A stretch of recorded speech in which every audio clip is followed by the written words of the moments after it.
Oh my God, love na love talaga ako ng mami ko kasi binilan niya ako ng Gucci bag at saka ng Tiffany necklace. Ha! Ingit na siguro kayo. Talaga? Branded ba yan? Bakit parang fake? Anong fake? Pinagsasabi mo, Turjang, branded na bag na Gucci to, napakamahal nito. Saka galing to ng ibang bansa, no? Galing to ng UK. Ha? Ingit ka lang siguro kaya sinasabi mo fake. Talaga? Galing UK? Or UK? Sinong niloko mo, be? Para lang yung eco bag, dami niyan sa palengke. Yak, ang baho! Ano yun? Oh my God! Amoy bulok na galunggong. Si Jingle ata, grabe na nanapak yung puto. Naamoy niyo na ba? Binilan kasi ako ng mami ko ng mamahaling pabango. Ang baho! Sino yun? Ikaw ba yung Jingle? Amoy bantog ka, be.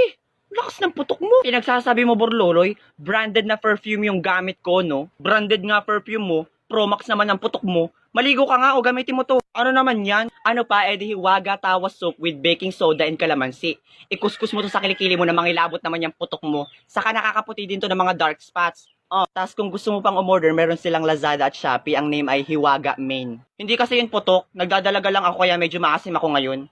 Pero okay na yan.